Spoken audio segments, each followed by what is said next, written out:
Hello, hello, welcome everyone. Welcome in everyone. We're going to get started in just a few minutes here. Going to give folks time to come in. We'll be using the Q&A part of Zoom toward the end of the presentation, but if you want to put your name and where you're coming from in the chat, we would love to see where you're at. And if you bumped into Elizabeth in Orlando the other day, you can put that in there too. Or if you bumped into Nelson on the hill.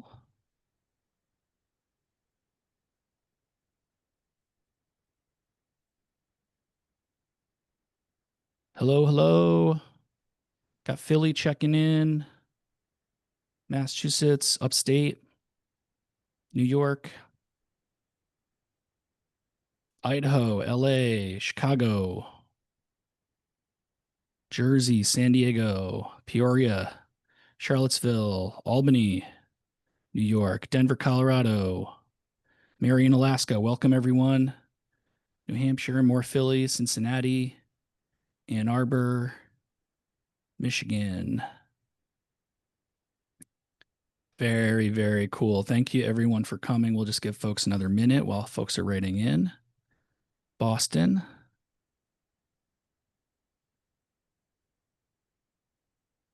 Hi, Barbara in Portland.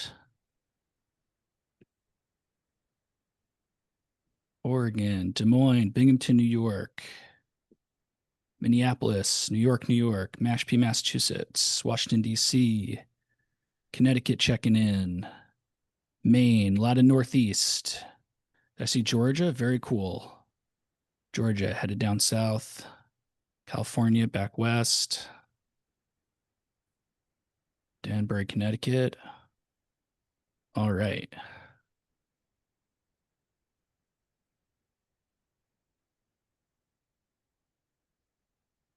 Okay. Folks are still trickling in here, so it's going to give another about 30 seconds. Ames, Iowa. Georgia, Virginia, Virginia, a couple other southeast. Welcome to our friends in Florida. Thanks for the email earlier. Salt Lake City.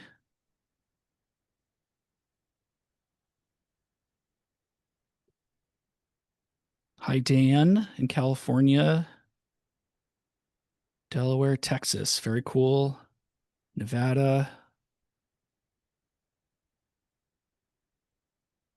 Hi, Susie Flack. Good to see you.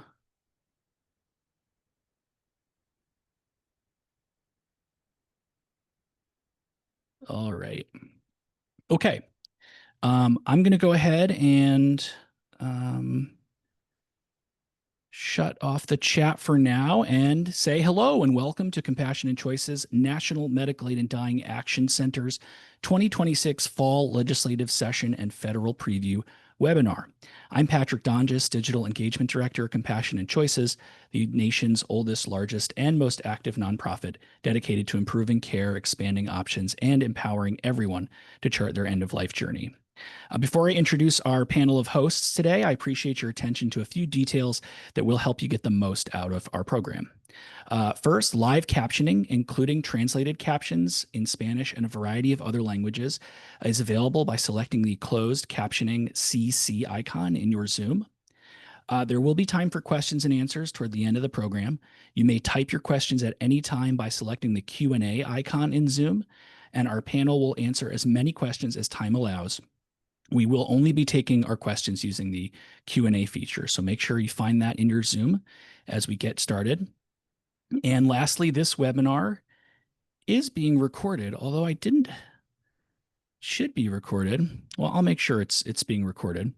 Yeah, we're good. And it will be sent via email to all registrants. And with that out of the way, I'm now happy to welcome Compassion and Choices President and CEO Kevin Díaz. Thank you, Patrick, and hello, everyone. It's great to be here with so many of our supporters, advocates, and volunteers. I do really appreciate you joining us today. As we look towards 2026, we all know the political landscape feels unpredictable. Court rulings, policy shifts, and partisan noise can change things overnight. But here's the truth. That's when movements like ours matter most. Because real change doesn't start in Washington. It starts with people like you. In communities across the country, you're the ones standing up for compassion, for choice, and for the fundamental right to make deeply personal end-of-life decisions. This movement has always drawn its strength from the ground up, from people who believe that dignity and autonomy shouldn't depend on politics. Together, we're making sure that patient-directed end-of-life care stays a priority in state houses, in the Congress, and in the hearts of voters. Today, we'll look ahead at what's coming, where we're seeing momentum, what challenges lie ahead, and how we'll keep pushing forward. We'll cover the state legislative outlook for 2026, our ongoing federal advocacy, and the broader political context shaping this work. So up first, we'll hear from our National Director of Legislative Advocacy, Elizabeth Armijo, with a preview of what's happening in the states. Elizabeth? Thank you, Kevin.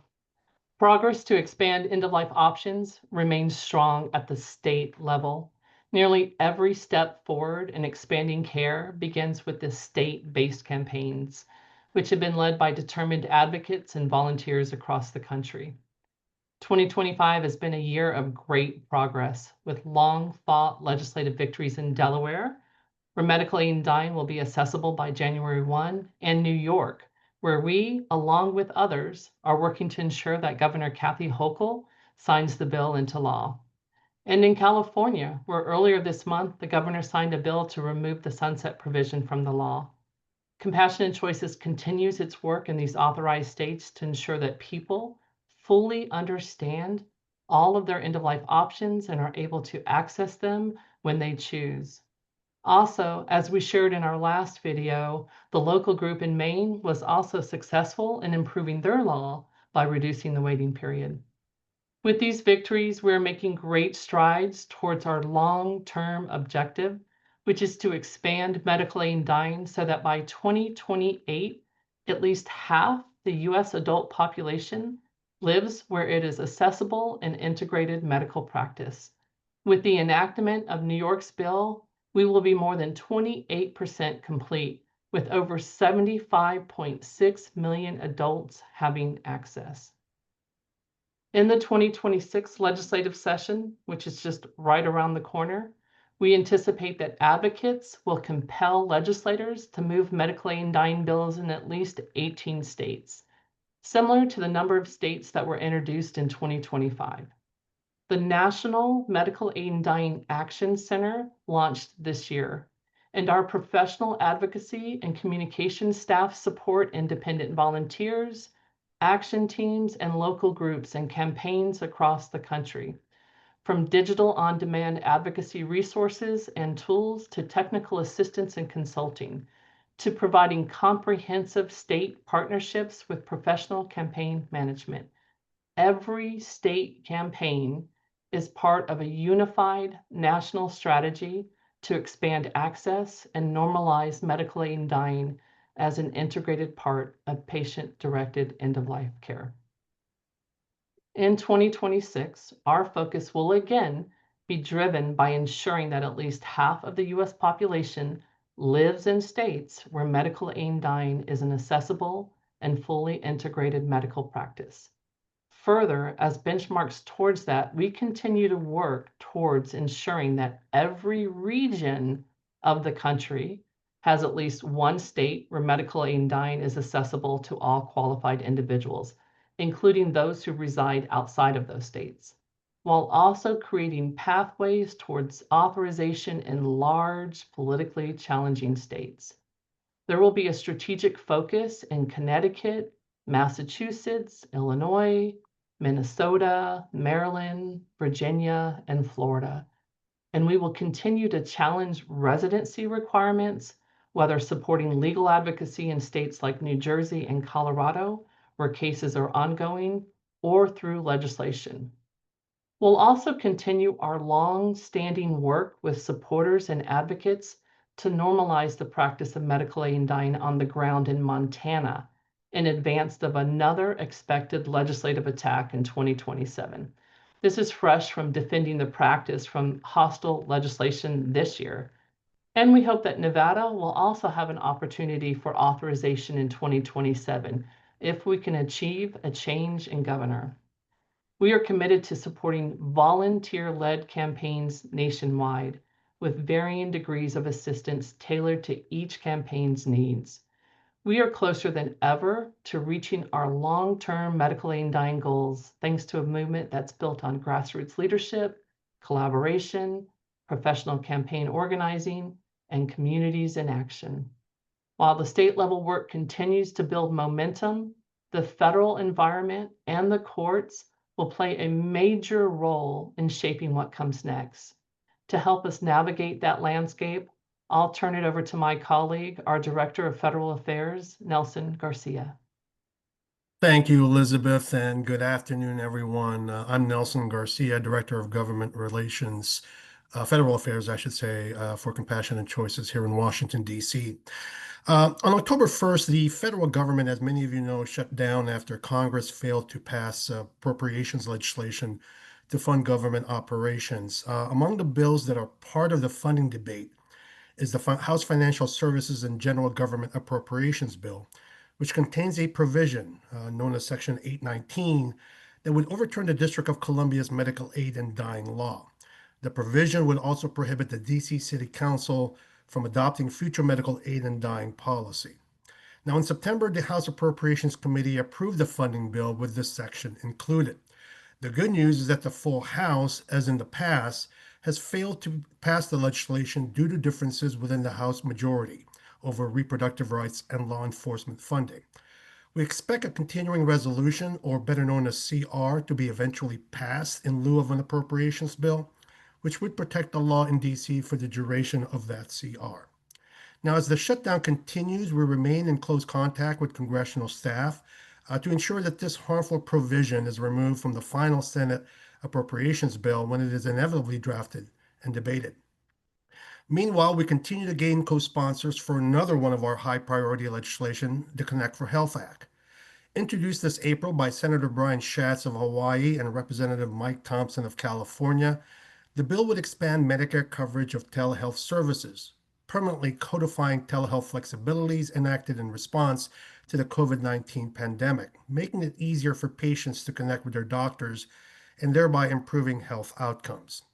At the height of the pandemic in 2020, Compassionate Choices successfully advocated for legislative and regulatory changes, allowing telehealth for common end-of-life care services. Many more people have since greatly benefited from receiving this care via telemedicine.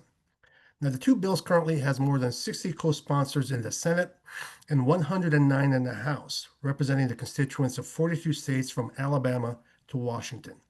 The bills continue to go through the committee review process during this 119th Congress. Other high priority legislation we are lobbying for passage include the Palliative Care and Hospice Education and Training Act, known by the acronym PACHETA. Reintroduced this July, the bill would amend the Public Health Service Act to increase the number of faculty at accredited palliative care schools to help facilitate more education of healthcare professionals. Now, if passed, this could hopefully make it easier to find doctors and clinicians for your care in the future.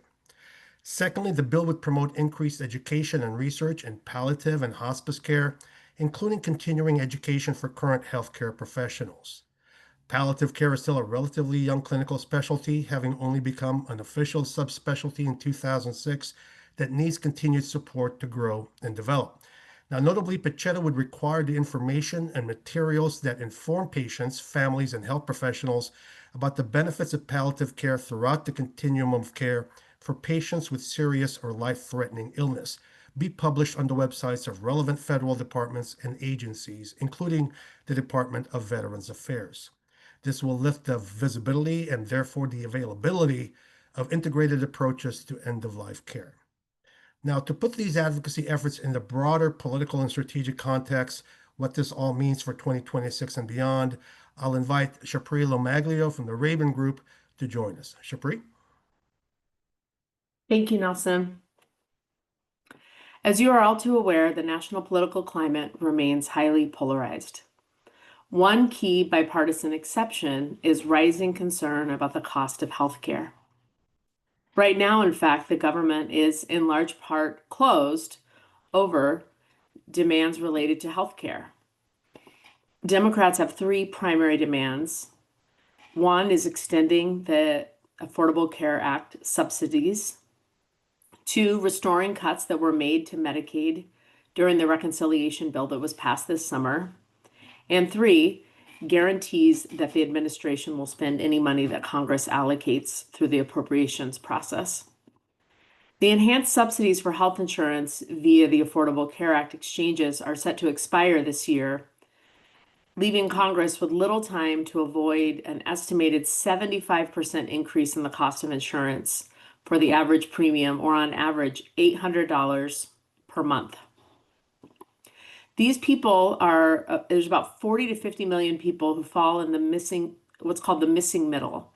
They earn too much to qualify for Medicaid and they're too young for Medicare, but they don't have a job that offers health insurance. These are substantially lower and middle income people and people who are self-employed or in smaller businesses that don't offer insurance. As of this year, about 24 million people are enrolled in these ACA markets, and 22 million of these people get federal support to make coverage more affordable. The concerns about Medicaid cuts stem from President Trump's signing of a budget reconciliation bill this summer that made deep cuts to Medicaid funding. Lawmakers from both sides of the aisle raised concerns about looming healthcare cost increases and the potential reduction of critical end-of-life care systems that would no longer be able to meet the higher provider costs. This could reduce hospice, nursing home, and palliative care beds and services, particularly in rural and already underserved communities. For instance, Medicaid covers care for 6 in 10 nursing home residents. Disagreements about whether to address these looming shortages are at the core of the government shutdown. Compassion and Choices continues even during the shutdown to advocate at every level of government to ensure you can get access to the end-of-life care you want. That includes those with access to medical aid in dying, for which national public opinion remains extremely favorable. Roughly 70% of Americans support medical aid in dying when framed as an issue of autonomy and compassion. We are seizing on the narrative themes of compassion, freedom, and personal choice, values that resonate across political lines, to forge paths for Republican and Libertarian supporters into the national end-of-life options movement. This nonpartisan growth strategy includes building and fostering diverse advocacy communities in states like Montana, Florida, and Texas, ensuring that CNC's representation reflects the wide public support of these issues. A united values-forward strategy will bolster this movement's resilience against opposition campaigns and sustain its progress, regardless of federal policy swings. Thank you, Shapri. We are going to get started with our Q&A. And I got a couple of questions in the Q&A about sort of how to get started in my state or how can I help. So I'm going to go ahead and post a link to our volunteer resource center in chat. And anyone can access that link, sign up to volunteer, and someone locally will be in touch to tell you what's going on in your state. Before we get started, anything any of our panelists want to address right off the bat? Nope. Okay. One question at the top of our chat is about New York.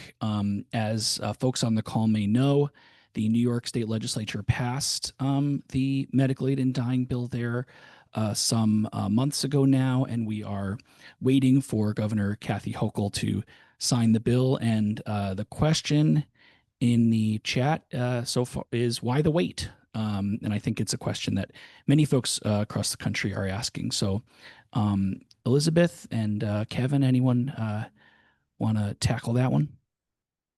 I can jump in, and then Kevin, feel free to follow up. But the governor in New York has until December 31st to sign, as we all know.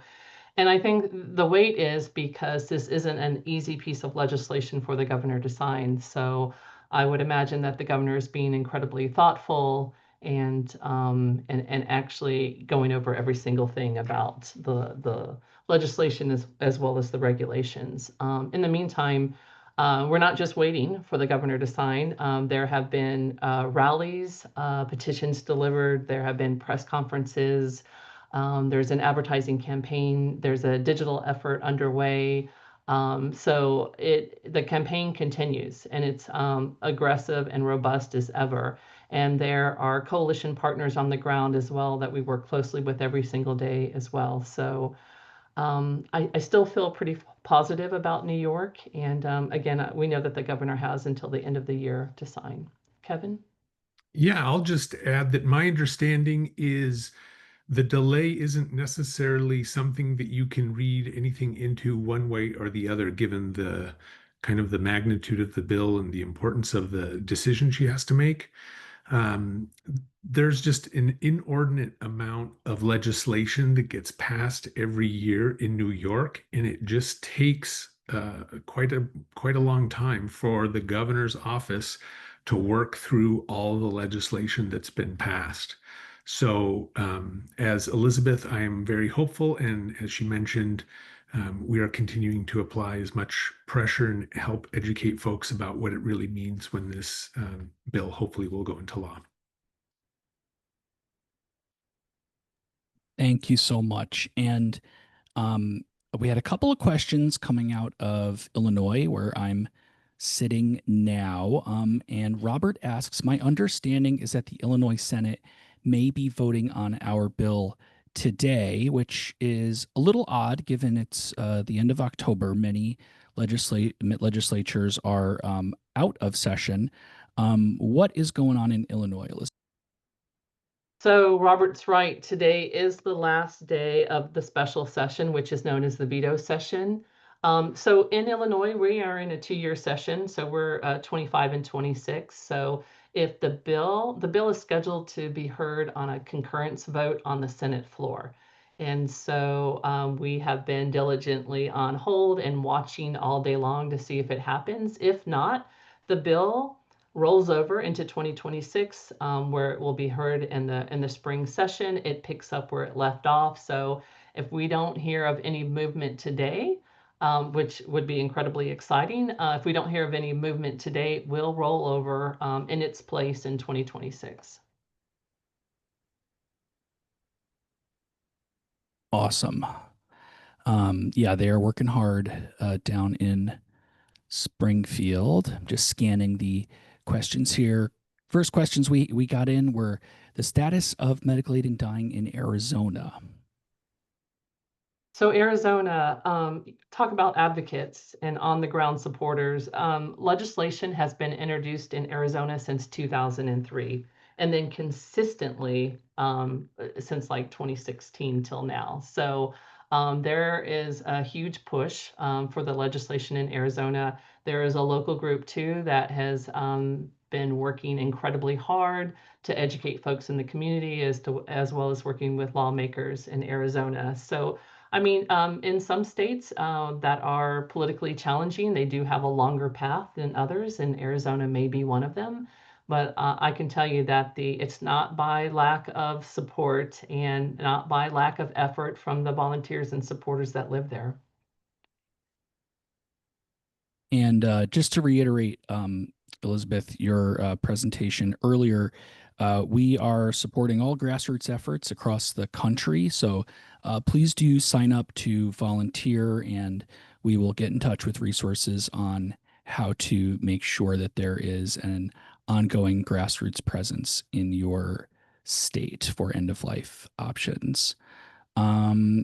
There was a question about residency requirements that I had sent folks a link to, but I'm hoping that maybe someone can talk about where we're at with residency requirements and the regional approach to authorization. And there was also a question about legislation that assists dementia patients. And I had, again, posted some info to folks about dementia, but wanted to see if folks wanted to address kind of where we're at with dementia and specific to any policy around dementia. Well, I certainly can speak to that first part of the question, which was the residency requirements. So I think the important change that's taken place in the last couple of years has been the removal of the residency requirement in both Oregon and Vermont, which means that you no longer have to change your place of residence in order to access medical aid in dying. Of course, that doesn't diminish the need to pass legislation in all the states, in part because a lot of times people are too ill to be able to travel to access medical aid in dying in another jurisdiction. In addition to that, we have filed legal challenges in both Colorado and in New Jersey to try to get rid of those residency restrictions as well. And also currently the bill that was passed by the legislature in New York also doesn't have a residency requirement. The one thing, though, that people should be aware of is that for people to maximize and get the most protection under those particular laws where there isn't a residency requirement, they need to go in person to those states, and they really should, if they decide to use the medication, self-administer in that jurisdiction. And that's just because the states of the laws of those states can really only provide the protection within the state. And so you want all of the various activities and requirements to take place in that state. As far as dementia, certainly we are looking at and thinking about if there are any sort of legislative barriers to people getting the care they want if they have dementia. It's a huge issue. And, there are a lot of resources on our website already about things that people can do that sometimes folks are unaware of. In particular, making sure that your end-of-life wishes are known, and if there's the concern specifically about dementia, or there's a history of dementia in your family, or if you have an early diagnosis, it's critically important that you are very specific about what you want and what you don't want when it comes to dementia. A lot of the people that we talk to really don't want to linger on for many, many years once they've reached a certain point in their illness. And so it's really important for folks to say, look, these standard types of things that people will intervene and keep me alive, like antibiotics for pneumonia or urinary tract infections, or kind of regular feeding that has the goal of keeping the weight and prolonging life, as opposed to providing palliative care for hunger or thirst, are things that I don't want. I want maximum palliative care and medication, and my goal at X point of a dementia trajectory is that I want to be kept comfortable and not necessarily to preserve or extend my life at that point.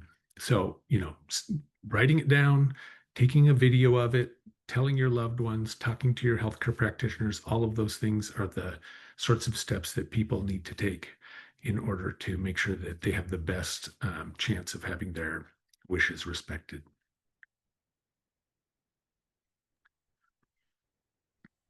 Elizabeth, did you want to add something? I noticed you came off. Yeah, I came not to add anything to what you said though, Kevin. No, go ahead. I wasn't going to add anything. I was just going to jump in reference to some questions on other states that were coming in. One of them was on Massachusetts, where we are in a 2-year legislative session. So the bill will roll over. The bill is still in session until late November currently, and then rolls over into 2026. But that bill had a public hearing and was heard in the public health hearing in March. And then it passed favorably. That the House bill passed favorably out of that committee in June. And then the Senate bill passed favorably last week or the week before, October 14th. The Senate bill passed favorably out of that same committee. So there's definitely movement. There's a lot of activity. There's an incredible campaign that's taking place on the ground there as well. And we have great partners, but it is in its 2-year session in Massachusetts right now. So we are halfway through there. There was another question about North Carolina. North Carolina actually has had a study bill for the last 2 sessions. They are also in a 2-year session right now, 25 to 26. And then prior to this session, they also had a study bill. But previously they had a medical aid and dying bill from 2015 to 2021. So no movement in North Carolina in reference to the legislation. Also another incredibly active group of folks on the ground in North Carolina as well. And just to follow up on Virginia, incredible team of advocates and volunteers in Virginia as well. The elections will really play a role in what the campaign might look like for 2026. So we're hopeful that the elections will be favorable. So definitely a campaign in Virginia. Thanks, Patrick. Yeah, and thank you, Elizabeth. We have a lot of folks checking in from the Southeast. There were a couple of comments I wanted to read. Thank you for helping DC. It's tough enough without voting representation. This is Joan writing in. To potentially lose more of our council or citizen voting rights, especially medical aid and dying, is disheartening. And thank you so much, Joan. To our federal crew, anything you want to add about the situation regarding DC's medical aid and dying law and the challenges there? Right. So we've we've actually had a very consistent grassroots federal effort to make sure that the federal law or the DC law is protected long term. We obviously work very closely with Delegate Eleanor Holmes Norton as our supporter and most active proponent on the House. She alerts us on all the things that's been happening behind the scenes on the Hill. We then react to that and prepare for any eventual activities on, especially in the House floor. The Senate is a little bit more amiable to medical aid and dying in the sense that they don't put policy writers on a Senate bill. They just consistently vote for up and down votes for appropriations. And that's why in the past, we've been very lucky that even had the House pass their version, we had the Senate to provide backup support for our position, as well as an administration at the time that would be willing to veto any attempts to eliminate DC home rule. In this challenging political environment, we have to step up a little bit more because of the fact that the administration is no longer there for us. The Senate may come under pressure to impact DC death with dignity. And obviously, the House continues to remain very much in support of basically ending DC home rule if they had their way. Nevertheless, both our federal team, our grassroots support team, our press, our media and communications team is very much on the lookout and very much proactive in making sure that CNC's voice and our advocates are heard on Capitol Hill. Right now, I am personally visiting every office that I can hit, asking those on the minority to continue to oppose attempts to eliminate DC home rule and by extension to protect DC's death with dignity law, and for moderate Republicans to consider that as well. So again, as I stated earlier in my statement, we've been fortunate that the House Financial Services Bill, which contains the provision to eliminate DC's death with dignity, has never made it for a full House floor vote, which allows us to continue on protecting the DC law. And so right now, the House majority has one less vote to work with as in previous Congress. So that's another piece of good news for us. But we continue to be very proactive in working with our supporters on both the House and Senate to make sure that DC's law is protected. And I don't know, Shapri, whether you have any other additional comments beyond that. No, nothing to add, Nelson.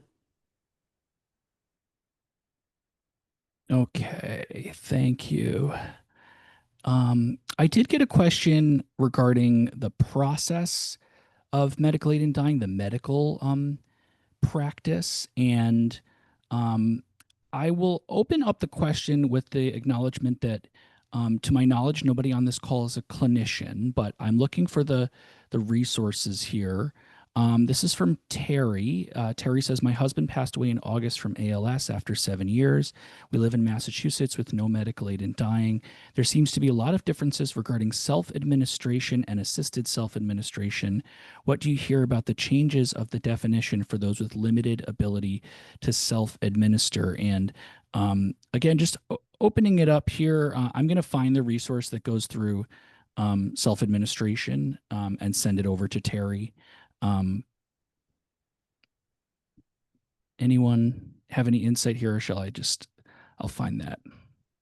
So yeah, I think that resource would be helpful. Under the law, it's very clear you have to self-administer. So um, uh, that said, there are sometimes different routes that people can use if they need an accommodation. So it doesn't always have to be something that is that the person drinks if for some reason they can't drink it. But it does go through the GI tract. So um, I'm not sure if there was. It's possible that there was. You might be thinking about what's going on in other foreign jurisdictions like Canada, where they actually have essentially euthanasia with the clinician injecting the patient, but that's not allowed here in the United States. Thank you, Kevin. And I did find some information that I will send over to Terry. A lot of folks, again, checking in from the Southeast. There are some potential odds makers on the call. Somebody wrote in what southern state are we putting our bets on in terms of who's going to pass a medical aid in dying law first? And I would say it's up to the folks on this call. If you're in those states, please sign up to volunteer, and we will work with you. I can tell you from my vantage point, I think Florida is always an interesting state. There's a lot of activity in Florida, a lot of politically active folks, which I think bodes well for grassroots campaigns. To add, I would, Yeah. to that, Patrick, just to be clear, we don't anticipate passage in 2026. We know that this is a long journey, and we've been laying the groundwork with many others in those southern states. Yeah, that I did not mean to suggest that was happening immediately. You didn't. I just wanted to be clear. Thanks. Okay. I'll step out of the casino now. Okay. We did that one. A lot of questions too about the religious outlook, or the outlook of those with religion on medical aid in dying, and specific to Massachusetts. And then there was a question about the Catholics for Compassion group, and wanted to see, Elizabeth, if there's any outlook specific to Massachusetts on inroads we've made with faith leaders, and then Kevin or anyone else, if you've got insight there. I don't have any specific examples. Melissa, Stacy, and Sarah Elkins are the folks that work on the ground there in those states. We can definitely, after this call, we stay on and we answer all of the questions so that we can make sure that we send out those answers to folks that have asked these questions. But in Massachusetts, yeah, I don't have a really good answer about that. Sorry, Patrick. I will add that we do continue to work with faith leaders, and we do have some materials on the website about that kind of work and approaches that people can take when working with people with strong faiths and also faith leaders. And, one thing that we always want to highlight is that we support whatever a person's beliefs are or what they want for themselves. And what we're really asking is that others don't make those decisions for people, assuming that that's not who they want to make the decision. So, you know, we certainly want to be respectful of everyone's different perspectives and priorities at the end of life. But so we do actively work with them. Thank you, Kevin. And Jane wrote in to say, please remind people to keep your advanced directives available and up to date. This is just a reminder. Please do get your documents in order. We have many resources on compassionandchoices.org to help you with that. Looking at a little bit of a lightning round here, Elizabeth. I know you were looking at some of the states. I don't know if we have much more to say about Connecticut or Iowa. We do anticipate legislation again in Connecticut in 2026. Tim Appleton and Heather Pope are the folks that are on the ground there. They also work closely with a lobbyist and a PR firm there. I do anticipate a really robust campaign in Connecticut in 2026. How about our friends in Iowa? I know we've got a pretty robust crew there, volunteer crew, who I again encourage folks, if you are in Iowa and want to get tapped in, there is a waiting network of grassroots volunteers there working on this legislation. Yep. Yeah, so Iowa has had legislation. I believe Iowa is also in two-year sessions as well. And they had legislation that was introduced in 2015 on. So again, a great group of volunteers and supporters in Iowa. I know that there is a lot going on around education and outreach. And again, with what Patrick just said, I would encourage you to reach out and sign up and be a part of that group as well.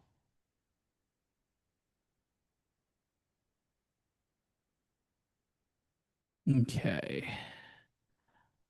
A lot of sort of procedural questions that I don't think we're going to have time to dissect in this call. We are coming up on our 15-minute mark here. There's a question about the Pulsed registry, and that's something that maybe our federal crew has information on. I'm not sure if that's federal policy or state-based, and that comes from Michaela.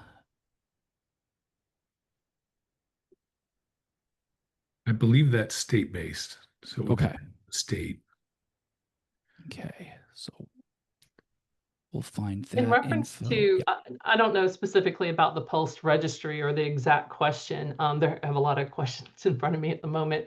But in reference to the Pulse, I mean, there are different pieces of legislation around Pulse in various states that we have been supportive of.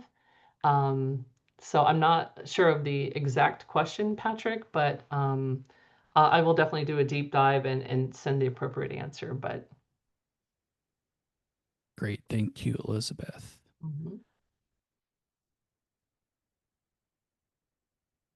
All right. Here's a good one from Charlene. What complications might people face when traveling to another state to access medical aid in dying? Well, I think they're the logistical issues. Just that if you're very ill, it could be hard, right? You need to have those supports in place.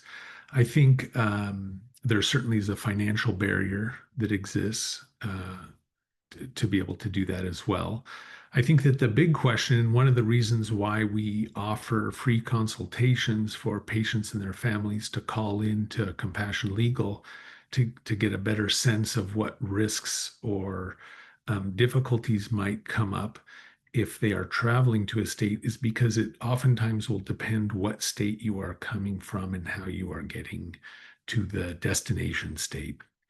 So if you are in, for example, Washington State and you are traveling into Oregon because you live in Southwest Washington and you want to go to Oregon because that's where all your care is, and but you're traveling in between two states where medical aid in dying is authorized, my guess is that the risks are incredibly low if you access it in Oregon, especially since there's no residency requirement.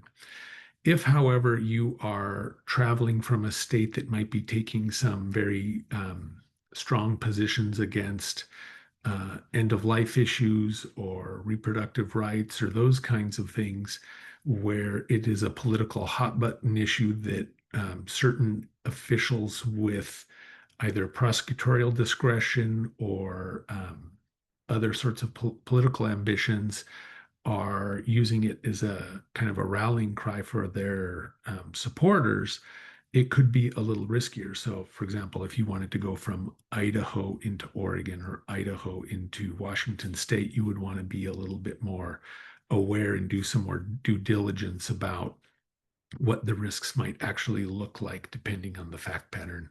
And so that's why again, why we offer those free consultations, and we encourage people to give us a call and ask any specific questions, because it is so individualized. It would be impossible for me to kind of list off everything or think of everything on the fly without knowing the specifics of the circumstances. And thank you so much, Kevin. I posted a link to our Compassion Legal webpage, and I will post the Compassion Legal phone number in the chat. Compassion Legal is something we launched this year at Compassion and Choices. It is the first and only, I believe, law firm focused on end-of-life care. Is that right, Kevin? In our space, yes.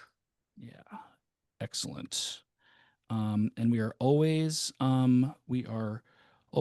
looking for lawyers too, attorneys who are interested and willing to help. So please dial the number 2 in chat if you are an attorney interested in this work. I am seeing a lot of questions about dementia, which is letting me know that we should do a whole event on dementia. So I appreciate everyone writing in with those questions. And we are getting close to wrapping up here. I do just want to remind folks too, there was a couple of questions regarding some of what's been discussed, just what's going on, where is medical aid in dying authorized.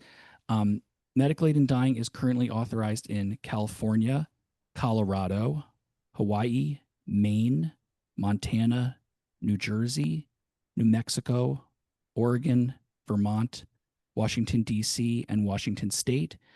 Delaware also has passed their bill, and they will have access available there by January 1. It is by the first of the year or when they finalize regulations. And I think at this point, with the holiday season fast approaching, we expect that it will be by the first of the year, and it will be by the first of the year at the latest. And we had another question about what the heck is POLST? POLST was brought up before. That's physician orders for life-sustaining treatment.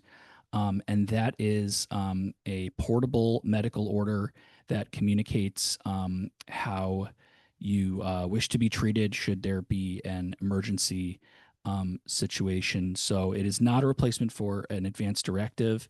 An advance directive can be a little more general. And it's more comprehensive than a DNR or a do not resuscitate order, because it includes other things about end-of-life care beyond just resuscitation. So thank you to those folks who wrote in. I would also just encourage folks to use the link to our Volunteer Resource Center for those asking, how do I get involved? Sign up to volunteer. I look forward to seeing a wave of signups following this event. and we'll be in touch with you about how to help in your state in the upcoming legislative session. We're getting close to wrapping up here. Want to see if anyone had anything else to add, and then I'll turn it over to Kevin. Let's see, Patrick, if I may, I just want to take this opportunity to first and foremost thank the vast majority of you who have answered our call to action requests in the past. We saw a huge spike in responses during the debate and vote on the One Big Beautiful Bill Act because of the impact on Medicare, Medicaid benefits, potential reductions, and the Obamacare tax credits. And we saw that as an opportunity to continue to mobilize and make sure that our volunteers and activists continue to be tuned into what we do, especially on a federal level. There'll be other opportunities down the road where we will need your help in impacting federal legislature. As many of you know, right now, with the government shutdown, there's an impasse of where to move forward. And I think one of the things that we were dealing with or talking about is the potential for having activists and volunteers within CNC begin writing their members of Congress and how the government shutdown is impacting them, especially on the end of life care issue. And so keep an eye on that. We will reach out to you here soon and hope that you would be participating in that call to action as well. We thank you for all of your work in the past, and we look forward to continuing to work with you here in the future. Thank you. And I just wanted to echo one thing that was said in the chat or in the questions. I noticed somebody shared their personal testimony of having testified on this issue and really changed the minds of lawmakers who didn't understand the issue well. And I've been an advocate here in Washington, D.C. for 15 years, and I always tell people the same thing, which is that my zip code as a Washington, D.C. resident and as a person who advocates in Washington, D.C. is worth a fraction of what your zip code is worth. As people who have representatives and who vote and whose voice does really matter. And this issue is so misunderstood for those of you who have had the opportunity to share about it. You know, I find all the time, Nelson, and we go to the Hill, we even talk to lawmakers from authorized states and their staff, and they don't understand the issue. And so I think just wanted to encourage you, those of you who are speaking out, those of you who are sharing your story, those of you who are helping educate, it really does matter. It really does make a difference. And this is an issue, as I mentioned in my remarks, it does have such strong support among the American public when it is understood 70%. And so sometimes it's helpful to feel encouraged by knowing that we're actually in the majority, and people just the people who aren't with us often just don't understand what it is, and there's a lot of misperceptions. So I just wanted to just hurrah that person's comment, and also affirm for those of you who are or thinking about speaking out, it's definitely, you really can change people's hearts and minds about it. And hearing someone's personal story is the most impactful way to change someone's mind. So I just want to encourage you to keep fighting the good fight, keep advocating, keep sharing, keep telling your lawmakers, keep telling your neighbors, because it really does make a difference.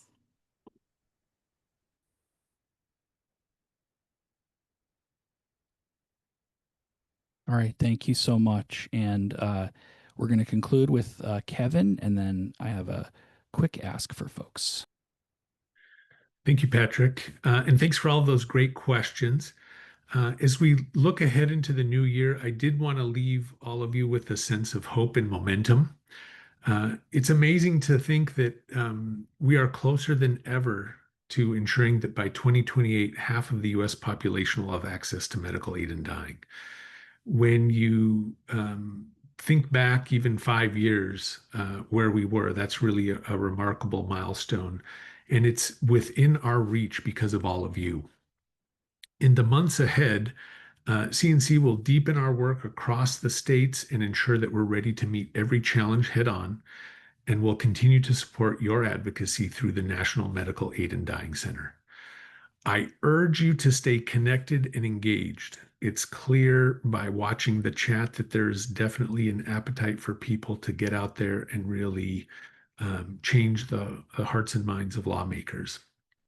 Please watch for opportunities to join local and national campaigns, sign up for volunteer trainings, and check out the resources in our volunteer library.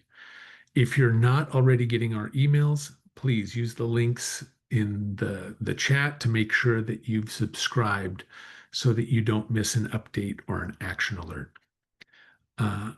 Together, we are building a future where compassion guides the standard of care at the end of life, a future where every person can chart their own journey with dignity, freedom, and love. Thank you so much for standing with us and for helping make that future a reality. Patrick? Yes, thank you so much, Kevin. Thank you to Kevin, Elizabeth, Nelson, and Shapri, and thank you all for being with us today. Advocates like you make this work possible, and if you can, please consider a donation to help us finish these fights strong, where we're still working in states like New York, Illinois, Massachusetts, and beyond, and in your state. You can donate right now at the link that will be posted in the chat, or you see it on your screen there. That is cnc.link/OctoberWebNR, cnc.link/OctoberWeb, and the letters N and the letter R. Our seasonal giving campaign will likely be of special interest to readers of Compassion and Choices magazine. Compassion and Choices magazine will be available in a physical paper edition going forward only to our sustaining donors. The digital edition will be available to everyone, but if you appreciate the feel of a magazine in your hands the way that I do, having it on your nightstand, you'll want to make sure you make that sustaining donation today, and don't miss the next paper issue. Thank you all again for joining us today. Again, as a reminder, we will send out the recording of this event to anyone who RSVP'd. We hope you have a great rest of your day and a great weekend upcoming. Thanks, y'all. Thanks so much.